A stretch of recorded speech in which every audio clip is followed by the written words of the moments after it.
Bonjour, bienvenue sur notre chaîne Sidi et compagnie, chaîne sur laquelle on va essayer de vous partager tout ce qu'on fait sur l'apiculture, le potager et la cueillette sauvage. On va sûrement faire de nombreuses erreurs, rien ne sera parfait, mais le but c'est d'apprendre tous ensemble.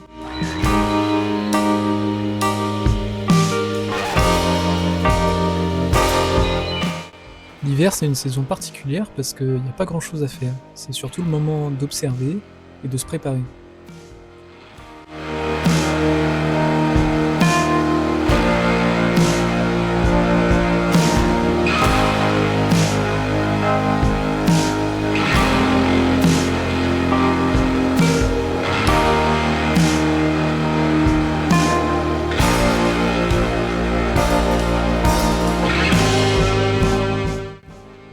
Au niveau des ruches, en janvier, surtout on n'ouvre pas pour rien. La seule chose à faire, c'est de surveiller que les ruches sont assez lourdes, ça veut dire qu'elles auront assez de nourriture pour continuer l'hiver. Si jamais une ruche était trop légère, il faudrait donner du candy.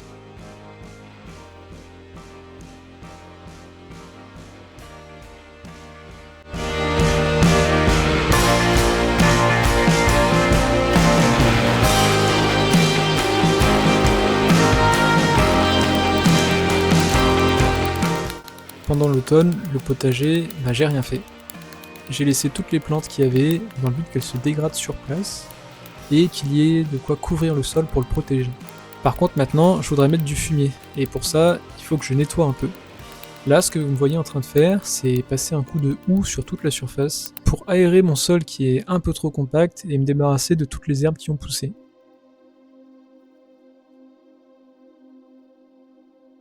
Là, j'enlève juste les matières qui sont un peu trop grossières pour se dégrader rapidement.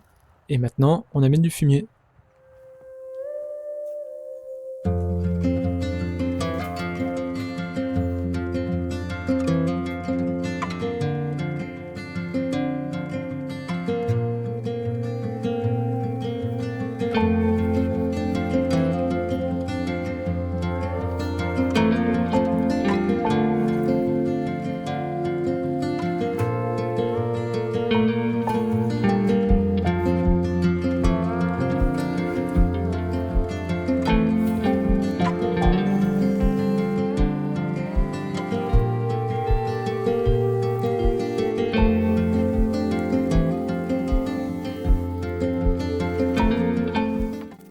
J'ai fait ça sur toutes mes planches de culture, et ensuite le potager s'est mis au repos.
L'épisode de froid du début de mois a laissé place à des températures un peu plus clémentes, et c'est donc pour moi le moment de lancer quelques semis, les tout premiers semis de la saison qui vont supporter des petites gelées dans la serre extérieure. Le premier que je lance, c'est des pois mange-tout de la variété normand, qui ont très bien marché l'année dernière. Donc je fais une variante de ce qu'on appelle des semis en poké, qui consiste à mettre plusieurs graines dans un trou.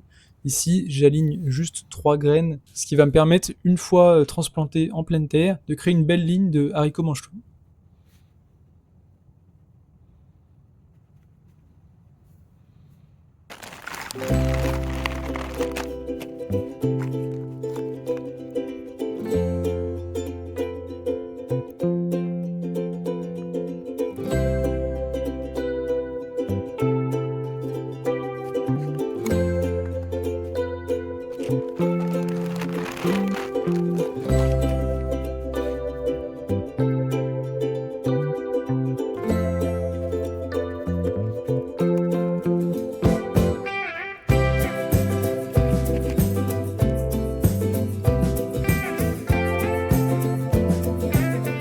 prochain semis dans une plaque alvéolée, ça va être un semis d'épinard, la variété monstrueux de Viroflay. Pareil, je l'ai déjà faite l'année dernière, elle a plutôt bien marché.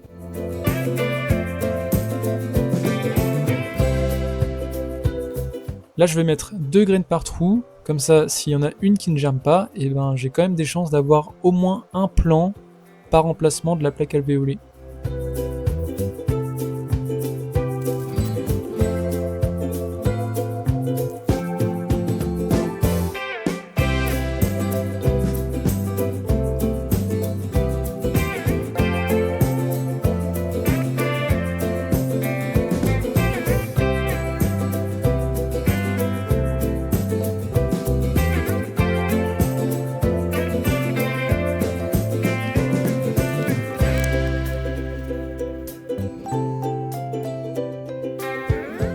Le dernier semis que je vais lancer à cette période-là, donc c'est-à-dire mi-janvier, c'est un semis d'oignon.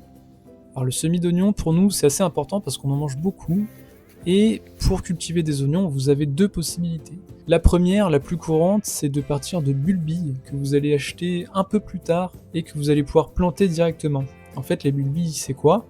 C'est des graines d'oignons qui ont été semées et qui ont été récoltées avant la maturité. Ensuite, on vous revend pour les cultiver directement dans le potager. Moi, l'année dernière, j'ai fait l'expérience pour la première fois de partir de graines d'oignons, ce qui vous donne accès à plus de variétés. Par contre, c'est plus long, il faut faire le semis assez tôt parce que la levée est très lente.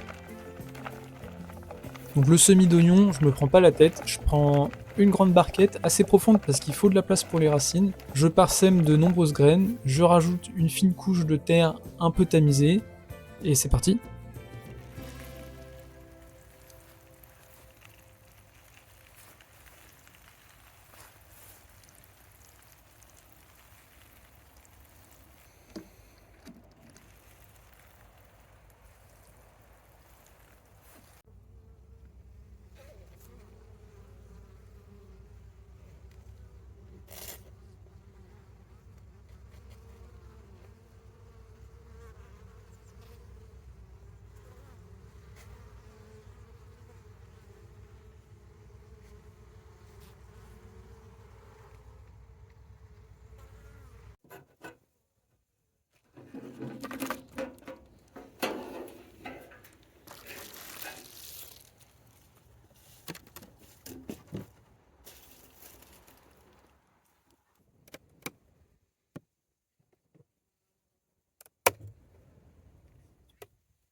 Au niveau des abeilles, on a profité de températures un peu douces pour vérifier les réserves de certaines colonies sur lesquelles on avait des doutes.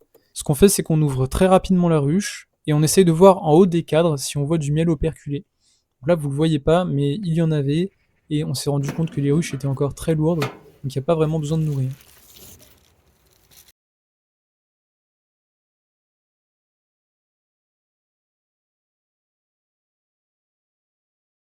Sur cette ruchette, j'avais eu un doute un peu plus tôt dans la saison, je lui avais donné du candy, mais comme vous le voyez, bah, elle n'y a pas du tout touché.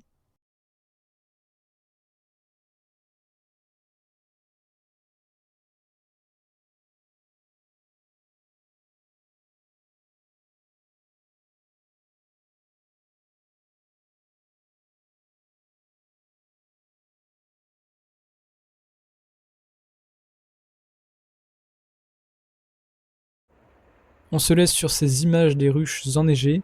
Merci d'avoir suivi cette vidéo et à très vite pour la prochaine.